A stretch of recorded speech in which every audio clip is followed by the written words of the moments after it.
ప్రపంచంలో శాంతిని ఏర్పాటు చేస్తాము, న్యూక్లియర్ యుద్ధాన్ని ఆపబోతున్నాము అని ఓవర్ యాక్షన్ చేసిన పాకిస్తాన్ పరిస్థితి ఇప్పుడు వరస్ట్గా మారింది. సొంత దేశంలోనే పీస్ లేదు, వీళ్ళు ప్రపంచానికి పీస్ని తీసుకువస్తారు అంట. రీసెంట్గా పాకిస్తాన్లోని గ్వాదర్ పోర్టు దగ్గర అతిపెద్ద దాడి జరిగింది. ఈ దాడి చేసింది ఎవరో కాదు, బలూచిస్తాన్ లిబరేషన్ ఆర్మీ. మీరు పాకిస్తాన్ మ్యాప్ని క్లియర్గా గమనిస్తే ఈ దేశం మేజర్గా 5 ముక్కలుగా ఉంటుంది. ఒకటి పైన ఉన్న పీఓకి, ఇది మన ఇండియాలోని భాగం, కానీ ఇల్లీగల్గా పాకిస్తాన్ కంట్రోల్ చేస్తుంది. ఆ తర్వాత కింద పంజాబ్ ఉంటుంది, ఇది పాకిస్తాన్ పంజాబ్. ఇదే పాకిస్తాన్ మొత్తానికి మెయిన్ హబ్. పాకిస్తాన్ రాజధాని ఇక్కడే ఉంటుంది. పాకిస్తాన్ మిలిటరీ లీడర్లు, టాప్ రాజకీయ నాయకులు అందరూ ఇక్కడి వాళ్ళే ఉంటారు. వీళ్ళే పాకిస్తాన్ మొత్తాన్ని కంట్రోల్ చేస్తూ ఉంటారు. దీని కింద సింధ్ అనే ప్రాంతం ఉంటుంది. ఆ తర్వాత ఇరాన్కి ఆనుకొని బలూచిస్తాన్ ఉంటుంది. ఇది పాకిస్తాన్లోనే అతిపెద్ద ప్రాంతం, కానీ వీళ్లకు సరైన హక్కులు లభించట్లేదు. పాకిస్తాన్ రీసోర్స్ అన్నిటినీ ఈ పంజాబ్ వాళ్ళు ఎక్కువగా కంట్రోల్ చేస్తున్నారు అండ్ ఇక్కడి ప్రాంతాలే డెవలప్ అవుతున్నాయి. కానీ పైన ఉన్న కేపీకే, బలూచిస్తాన్, సింధు ప్రాంతాలు ఏమాత్రం డెవలప్ కావట్లేదు. ఇక్కడి ప్రజలకు పాకిస్తాన్ ప్రభుత్వం ఎక్కువగా ఇంపార్టెన్స్ ఇవ్వట్లేదు. అందుకే 1990 నుంచే బలూచిస్తాన్ లిబరేషన్ ఆర్మీ ఈ ప్రాంత ప్రజల కోసం పోరాటం మొదలుపెట్టింది. పాకిస్తాన్ ఆర్మీ అండ్ అక్కడి ప్రభుత్వం ఎంత లుచ్చగాలు అంటే వీళ్ళు ఈ బలూచిస్తాన్లో ఉన్న రీసోర్స్ అన్నిటినీ దోచుకుంటారు, కానీ ఇక్కడి ప్రజల్ని పట్టించుకోరు. ఇక్కడి ప్రజలపైన ఇష్టం వచ్చినట్టుగా దాడులు చేస్తారు. ఇక్కడి మహిళల్ని బలాత్కారం చేస్తారు. పురుషుల్ని ఎటువంటి రీజన్ లేకుండా కాల్చి చంపేస్తారు. అందుకే ఇక్కడి ప్రజలు తిరుగుబాటుని మొదలుపెట్టారు. ఇప్పుడు ఈ బలూచిస్తాన్ లిబరేషన్ ఆర్మీనే పాకిస్తాన్ కోస్టల్ గార్డ్ పైన దాడి చేసింది. ఆ వీడియో కూడా మన దగ్గర ఉంది, కానీ నేను మీకు చూపించలేను, దాన్ని యూట్యూబ్ అలో చేయదు. ఈ దాడిలో 3 పాకిస్తాన్ సైనికులు ప్రాణాలు కోల్పోయారు, ఇంకా ఎక్కువ మంది చనిపోయేవారు. కానీ పాక్ మిలిటరీ వెంటనే అక్కడి నుంచి పారిపోయింది.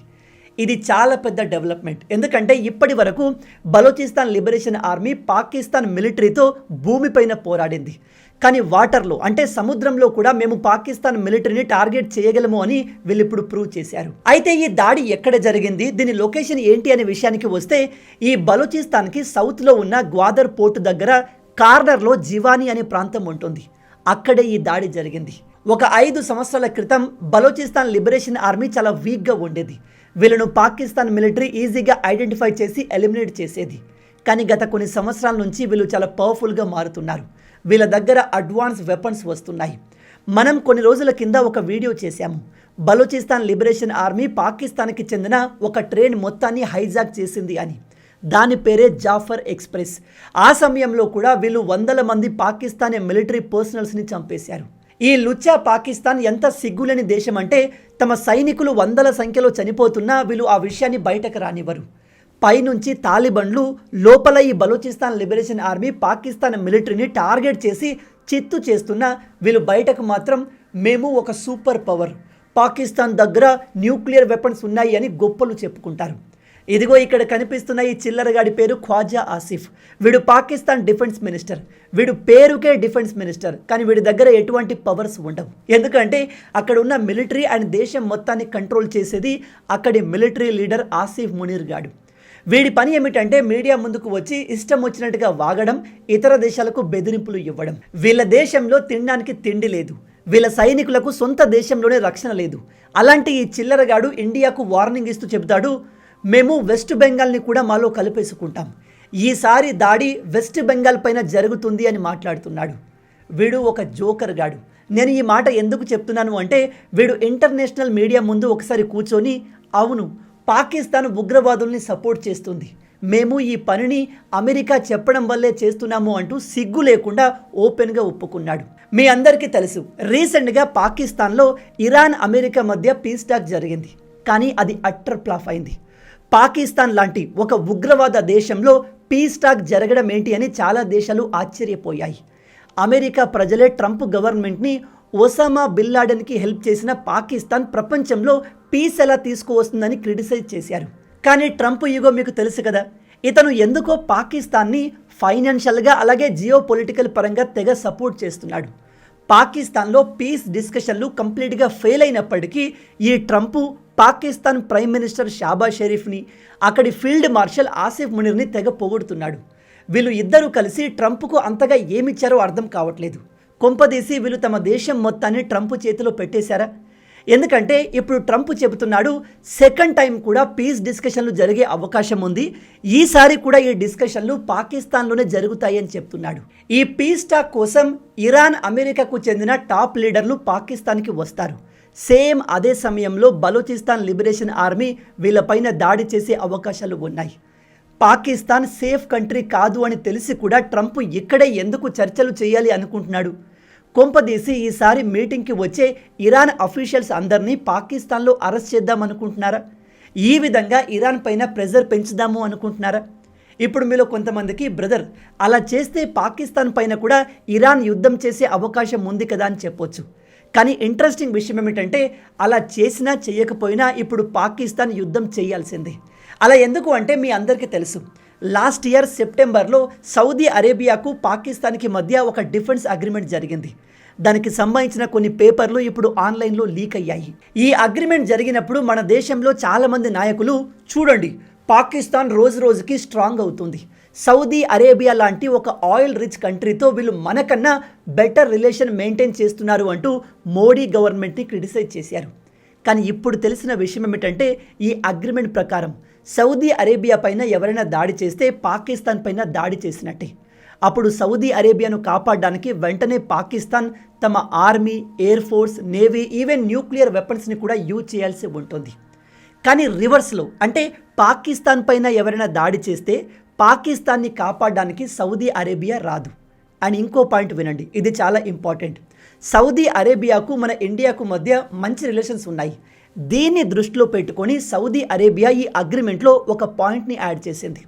ఒకవేళ పాకిస్తాన్ ఇండియాతో యుద్ధం చేసినా లేదా ఇండియానే పాకిస్తాన్ పైన దాడి చేసినా ఆ యుద్ధంలో సౌదీ అరేబియా రాదు అని క్లియర్గా ఈ అగ్రిమెంట్లో రాశారు.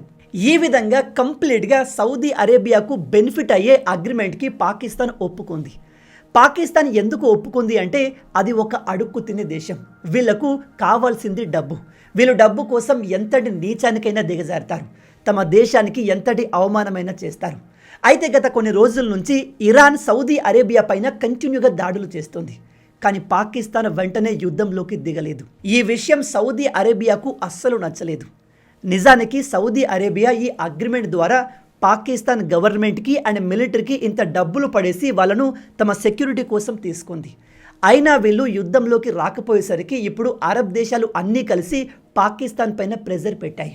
అది ఎలా అంటే పాకిస్తాన్ ఆల్మోస్ట్ అన్ని అరబ్ దేశాల దగ్గర నుంచి చాలా డబ్బును అడుక్కొని ఉంది. ఉదాహరణకి యుఏఈ, యునైటెడ్ అరబ్ ఎమిరేట్స్ నుంచి పాకిస్తాన్ $3.5 బిలియన్ అప్పుగా తీసుకుంది.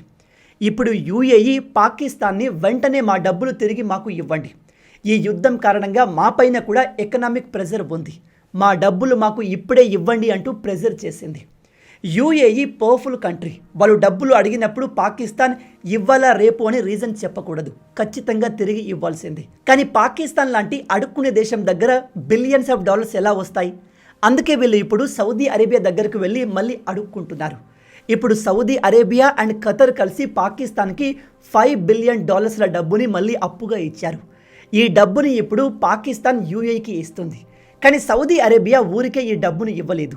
వెంటనే మీ ఆర్మీ మొత్తాన్ని మా దేశంలో డిప్లాయ్ చేయండి అండ్ మీ ఎయిర్ ఫోర్స్ మొత్తాన్ని తీసుకువచ్చి రియాద్లో ల్యాండ్ చేయండి అని చెప్పింది. వేరే దారి లేక పాకిస్తాన్ ఆ పని చేసింది. ఇప్పుడు ఇరాన్ మళ్ళీ సౌదీ అరేబియా పైన దాడి మొదలు పెడితే ఆ దాడి నుంచి సౌదీ అరేబియాను కాపాడడానికి Pakistan army and air force రెడీగా ఉంది. మొన్న ఇస్లామాబాద్లో పీస్ టాక్ ఫెయిల్ అయిన తర్వాత అమెరికా, ఇరాన్ మధ్య మళ్ళీ యుద్ధం స్టార్ట్ అవ్వలేదు. నేను దానికోసమే వెయిట్ చేస్తున్నాను. వన్స్ ఈ యుద్ధం స్టార్ట్ అయితే ఇరాన్ ఈసారి పాకిస్తాన్ని ఏ విధంగా అటాక్ చేస్తుందో చూడాలి. ఒకసారి మీరే ఆలోచించండి. పాకిస్తాన్ ఇప్పుడు ఇరాన్తో యుద్ధం చేయడానికి సౌదీ అరేబియాలో రెడీగా ఉంది. అలాంటి దేశం ఇరాన్ లీడర్లను తమ దేశంలోకి పిలిచి అమెరికాతో పీస్ ఎస్టాబ్లిష్ చేస్తాము అంటే ఎవడు మాత్రం నమ్ముతాడు? ఇదంతా కూడా ట్రంప్ ఆడుతున్న డ్రామా. అరబ్ దేశాలు చాలా తెలివిగా పాకిస్తాన్ పైన ప్రెజర్ పెట్టి 13,000 మంది పాకిస్తాన్ సైనికుల్ని అండ్ దాదాపు 20 పాకిస్తానీ F-16 ఫైటర్ జెట్లను సౌదీ అరేబియాలో డిప్లాయ్ చేశారు. ఇప్పుడు యుద్ధం జరిగితే పాకిస్తాన్ సైనికులు చస్తారు, పాకిస్తాన్ విమానాలు కూలుతాయి. అండ్ ఇదే మనకు పాకిస్తాన్ని ముక్కలు చేయడానికి సరైన సమయం. వన్స్ ఇరాన్ యుద్ధం స్టార్ట్ చేస్తే పాకిస్తాన్ సౌదీ అరేబియా తరపున ఇరాన్ పైన దాడి చేస్తోంది. అప్పుడు ఇరాన్ సౌదీ అరేబియానే కాదు, తమకు బార్డర్లో ఉన్న పాకిస్తాన్ పైన కూడా దాడి చేస్తోంది. దీన్ని అదునుగా తీసుకొని బలూచిస్తాన్ లిబరేషన్ ఆర్మీ కూడా పాకిస్తాన్ సైనికులపైన దాడి చేస్తోంది. అయితే బహుశా ఇదే టైంని అడ్వాంటేజ్గా తీసుకొని ఆఫ్ఘనిస్తాన్ కూడా పాకిస్తాన్ పైన యుద్ధం చేసే అవకాశం ఉంది. వీళ్ళ మధ్య ఇంకా యుద్ధం ఆగలేదు. బార్డర్ ఏరియాలో తాలిబాన్లు పాకిస్తాన్ ఆర్మీని వేటాడి చంపుతున్నారు. ఇలాంటి సమయంలో మన ఇండియా కొద్దిసేపు మంచితనాన్ని పక్కన పెట్టి పాకిస్తాన్ అనే ఒక చీడ పురుగును కంప్లీట్గా ఎలిమినేట్ చేస్తే బాగుంటుంది. ఈ సమయాన్ని మనం అడ్వాంటేజ్గా తీసుకొని మనం కూడా పాకిస్తాన్ పైన దాడి చేసి మన పీఓకేని వెనక్కి తీసుకోవాలి. అలాగే పాకిస్తాన్ని ముక్కలు చేయాలి. ముక్కలుగా ఎందుకు చేయాలి అని చెప్తున్నాను అంటే, ఆల్రెడీ పాకిస్తాన్లోని ప్రజలు తమ గవర్నమెంట్కి అగెన్స్ట్గా పోరాడుతున్నారు. బలూచిస్తాన్ సెపరేట్ దేశం అవ్వాలి అనుకుంటుంది. కింద ఉన్న సింధు ప్రజలు కూడా సెపరేట్ ప్రాంతంగా మారాలి అని చూస్తున్నారు. పైన ఉన్న కేపీకే ప్రాంతం ఆఫ్ఘనిస్తాన్లో కలిసిపోతుంది. అండ్ పీఓకే ఎలాగో మనదే కాబట్టి అది మన కంట్రోల్లో ఉండిపోతుంది. పీఓకే మన చేతికి వచ్చేస్తే మనం చైనాని కూడా కంట్రోల్లో పెట్టవచ్చు. ఈ మధ్య చైనా కూడా కాస్త ఎక్స్ట్రాలు చేస్తుంది. చైనా రీసెంట్గా మన అరుణాచల్ ప్రదేశ్ గురించి కాంట్రవర్షియల్ స్టేట్మెంట్ ఇచ్చింది. అరుణాచల్ ప్రదేశ్ రాష్ట్రం మొత్తం మాదే అంటుంది. అలాగే మన జమ్మూ కాశ్మీర్ బార్డర్లో ఒక కొత్త కౌంటీని చైనా ఏర్పాటు చేసింది. ఈ టాపిక్ పైన నేను ఒక సెపరేట్ వీడియోను ప్లాన్ చేస్తున్నాను, వెంటనే మీ ముందుకు తీసుకువస్తాను. ఓవరాల్గా ప్రజెంట్ బలూచిస్తాన్ లిబరేషన్ ఆర్మీ చాలా స్ట్రాంగ్గా మారుతుంది. వీళ్లకు ఎవరు సపోర్ట్ చేస్తున్నారో తెలియదు, కానీ వీళ్ళు ఇప్పుడు చాలా అడ్వాన్స్ లెవెల్లో పాకిస్తాన్ మిలిటరీ పైన దాడులు చేస్తున్నారు. బహుశా మన భారతే ఇండైరెక్ట్గా వీళ్ళకు హెల్ప్ చేస్తుంది కావచ్చు. ఎందుకంటే పాకిస్తాన్ ఉగ్రవాదుల్ని తయారు చేసి ఇండియా పైన దాడులు చేస్తుంది. అలాగే మన దేశంలో ఉన్న కొంతమంది కట్టర్ ఇస్లామిక్ గాళ్లను ఈ పాకిస్తాన్ ఇన్ఫ్లుయెన్స్ చేసి మన దేశం పైన ఉగ్రవాద పనులు చేయిస్తుంది. అలాంటప్పుడు బలూచిస్తాన్ లిబరేషన్ ఆర్మీకి మనం సపోర్ట్ చేసి పాకిస్తాన్ని ముక్కలు చేయడంలో ఎటువంటి తప్పు లేదు. అది ఎంత త్వరగా జరిగితే మన దేశానికి అంత మంచిది. ఈ హోల్ టాపిక్ గురించి మీరేమనుకుంటున్నారు? బలూచిస్తాన్ లిబరేషన్ ఆర్మీకి ఎవరు సపోర్ట్ చేస్తున్నారు కావచ్చు? మన ఇండియానే వీళ్లకు సపోర్ట్ చేసి పాకిస్తాన్ని ముక్కలు చేస్తే ఎలా ఉంటుంది? ఇప్పుడు ఇరాన్ యుద్ధాన్ని స్టార్ట్ చేస్తే పాకిస్తాన్ పైన కూడా ఇరాన్ దాడి చేయబోతుందా? ట్రంప్ ఎందుకు ప్రతిసారి పాకిస్తాన్కి ప్రయారిటీ ఇస్తున్నాడు? పాకిస్తాన్ ప్రైమ్ మినిస్టర్ అండ్ అక్కడి మిలిటరీ లీడర్ని ట్రంప్ ఎందుకు ఇంతగా పొగుడుతున్నాడు? వీళ్ళు ట్రంప్కు అంత విలువైంది ఏమిచ్చి ఉంటారు? కొంపదేసి పాకిస్తాన్ దేశం మొత్తాన్ని ట్రంప్కు అప్పజెప్పేశారా? ఎందుకంటే ట్రంప్ ప్రయోజనం లేకుండా ఏ పని చేయడు, ఎవరిని పొగడ్డు. అసలు బ్యాక్గ్రౌండ్లో ఏం జరుగుతుంది? మీ ఆలోచనల్ని కింద కామెంట్లో చెప్పండి. మొత్తంగా ఇవే ఈ వీడియోకి సంబంధించిన పూర్తి విషయాలు. ఈ వీడియో మీకు నచ్చింది అనుకుంటున్నాను. నచ్చితే అలా ఊరికే చూసి వెళ్ళిపోకుండా వీడియోని లైక్ చేయండి. మన తెలుగు యువతను ఎంత వీలైతే అంత దేశభక్తులుగా మార్చాలి అనే మిషన్తో పనిచేస్తున్నాము. మన ఛానల్ని సబ్స్క్రైబ్ చేసుకొని ఆ మిషన్లో మీరు భాగం అవ్వండి. రాబోయే వీడియోలో ఇంకో ఇంట్రెస్టింగ్ టాపిక్తో మళ్ళీ కలుద్దాం. అంటిల్ దెన్, జై హింద్, జై భారత్, భారత్ మాతాకి జై.